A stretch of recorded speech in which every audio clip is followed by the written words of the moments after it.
Hello, I'm Carolyn, your host. Welcome to Weekly Minis, your bite-sized workshop on the hottest acro topics. You can reference all of our previous Weekly Minis and more amazing content on the Acrobatic Arts channel on YouTube. If you have any questions, drop them in the comments and we'll do our best to get those answered for you at the end. And if you know someone who should hear about today's topic, be a friend and tag them right now and let them know we're here. Today, we're thrilled to present the first in a three-part series dedicated to recognizing and promoting correct technique in specific AcroDance skills, including illusions, cartwheels, and walkovers with master teacher Loren Dermody. Loren has been with Acrobatic Arts since the beginning, and she continues to share her creativity and years of experience towards the growth of new programs and the expansion of the syllabus. She's an Acrobatic Arts course conductor, examiner, head of research and development for the company, a co-creator of Baton Arts, and is host for the Acrobatic Arts podcast. Let's cue her up for this amazing presentation. Thanks, Carolyn. And I'm super excited to talk about illusions today. We're going to analyze them, and I'm actually going to give you the answers to a good illusion first. So I'll start sharing my screen, and I'll introduce my two demonstrators for today. We have Allie and Juliana, and we're going to start with maybe one of the most important things is the flexibility of the front split. So you can see that I have a left split and a right split. So I actually made one of the dancers do it on their not so favorite leg because I want to show you that one of the dancers is sort of leaning over to the side, and that's not going to help the technique of the flexibility for the illusion. So we really want these dancers to practice their square hip splits. So here they have changed now into their square hip splits. And we can tell that they're up a little bit, but you can really see how that is creating maybe more flexibility in the hip area and probably the flexibility that we want. Now, it's still okay to have a turned out split because the hip is going to rotate in that area as well. But you do want your dancers practicing both an open split and a square split. So now we're going to move on to the next thing that I think is really important, and that would be your forward bend. So again, we're talking about the flexibility. Now in this forward bend, we really want to make sure that they are trying to lengthen through the back. So you can see that some of my dancers are doing that, some of them aren't, but I'm going to encourage them both to lengthen, maybe forehead to the floor. We do want the legs straight, so that's something else that you need to work on. And eventually we want the hips in line with the knees, in line with the ankles. So some of the dancers maybe hang too far back, some too forward, but we do want that nice alignment. You might even see this position with some of your less flexible dancers. If they are in a position like this, they probably aren't ready to try an illusion yet. So we do want the legs straight. We would like the hands flat on the floor, or at least close to it. And again, lengthening through the spine and relaxing the head. Okay, so that's our forward bend. Really important stretch when you're talking illusions. And now we're going to move on to some strength that is also important. We do want a good core connection. So the V-sit is a good one. When they're in V-sit, again, straight legs, I would like everyone to sit up a little taller, and we don't want the arms to go too far back. So keeping the arms either beside or maybe even a little bit in front of the shoulders would be a good place for those arms. So once they're strong in their V-sit, then they probably have the correct amount of strength to try the illusion. And we're moving on to another strength skill, the plank, which is great for everything. As we say in acrobatic arts, when in doubt, plank it out. So you can see that my dancer on the right has a really nice, strong plank position. I might just have her bring her heels forward a little bit or walk her feet back. My dancer on the left, I'm going to ask to raise her hips and really engage in her core and energy in the legs so that she actually hits a stronger position. Because when you're doing an illusion, you do want a straight line from the top of your head to the tips of your toes. So now I'm going to take these two dancers to the wall. So I call this a wall split or needle at the wall or even leg up the wall. you can see that right away they are in an oversplit because the bottom leg is a few inches away from the wall. So that will make it harder to achieve the split, but it's a good flexibility skill to practice. Again, I'm asking them to go between the turnout and the square, making sure that their shoulders stay square. So you can see that they might twist a little bit. We do want them to rotate.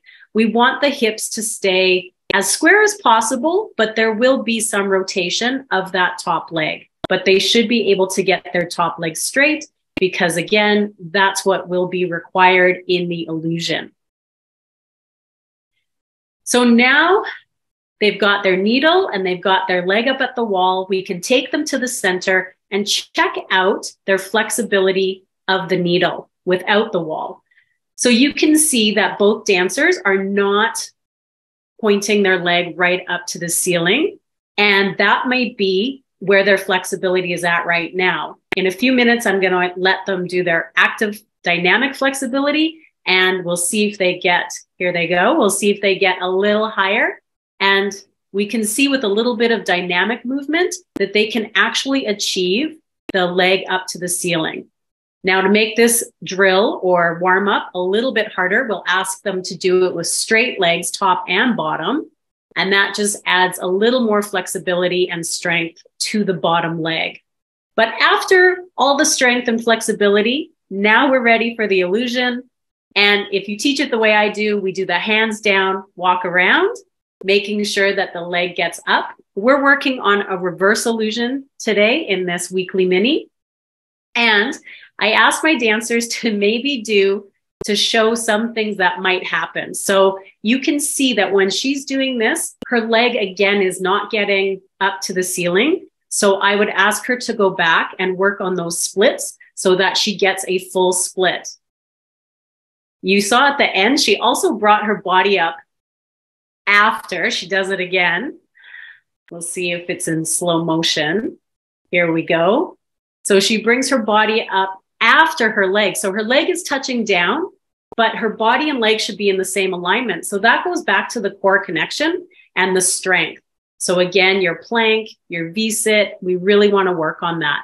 Now, Allie's showing something that's really common is arching out from the illusion, which, you know, if it's in choreography can be really pretty, but if it's because they don't understand the straight technique, you're going to want to fix that. So right here, she arches out, and we want to try to stop that before it becomes a bad habit.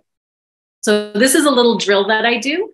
We have the person doing the illusion standing in front of the, we'll say, teacher or assistant. When they do the illusion, the person at the front is going to put up some fingers, and the person doing the illusion has to get their head down to their leg to look, this is in slow motion, to see how many fingers they put up, because they're going to take them away after. And that does help the dancer get their head down to their leg and stop that arching out. Now we'll see what Juliana comes up with for a little help on this one. So I think we saw that right away. And believe me, these dancers had fun doing some corrections. So we see that her top leg is bent and the bottom leg is bent. And again, that goes to the lack of flexibility. So I can't stress how important it is to have the full range of motion of the split, but you're going to need it for straight legs. And then we'll see what she does next. Okay, so again, lack of flexibility, but she's keeping her legs straight. Also, her leg is going horizontal. So it's not, again, going right up to the ceiling. And we have a really good trick or game that we play with the mats. So I'm sure Carolyn can put the link in for that, for the illusion, but it helps them really get a feel for if their leg is going out to the side. But again, that would be your front split flexibility that you would need to improve on that one. Now, Allie's going to move on to something else, which is keeping your illusion on pattern. So there's two different ways that the illusion can be off pattern. She's going to start by not rotating enough when she goes into it. So instead of kicking her leg to the side, it's actually going to go back on the diagonal. So you can see her head is sort of coming to the front and her leg is going to the back. And then she doesn't get the full rotation. So if she was to connect that, it wouldn't connect very well with a cartwheel because her cartwheel goes right to the side. Now, the second way it can be off pattern is over rotating at the beginning. So now she's stepping to the back corner and her leg is kicking up to the front. And then she sort of has to rearrange herself at the end to come back to face the front. So if you do want to connect it, oh, now they're saying their thank yous. They had a lot of fun. And that was the illusion. But if you do want to connect it, you do want to make sure that you get it on pattern. So my dancers had a lot of fun showing you some of the corrections that you'll need to work on in an illusion. But also, if you do want to keep that illusion on pattern, make sure that it is traveling side to side. All right. Well, thank you so much, Carolyn. That was my mini tutorial on illusions, and I can't wait to come back and do cartwheels and walkovers. Amazing. Thank you, Miss Loren. I have to say, I have seen variations on those areas that need development in illusion technique in the studio. And so what I love so much about that, and I'm sure our teachers feel the same, is just getting a breakdown of that, a visual representation of what those areas of correction and improvement look like. And then with the tips and ideas on how to improve those specific areas, trouble areas. And not only that, but to see what we can do to help our students develop strength and flexibility so that they can attain these skills. So thank you so much for that. Teachers, watch moving forward. We have another 2 parts in this 3-part series. We have cartwheels and walkovers you will not want to miss. Take note and make sure you check back often to review these and share them with your students. If you're also interested in learning more and working with master teachers and skilled professionals like Loren Dermody, visit acrobaticarts.com for upcoming opportunities both in person and online. And keep in mind, for our friends in North America, our North American tour is coming this summer. And for our global friends, we are constantly adding new dates. Do not miss out. Spots fill up for our courses fast, and we can't wait to meet you. I will put all the links in the comments. Thank you so much, Loren, Juliana, and Ali. Thank you, teachers. Join us again next week. Bye.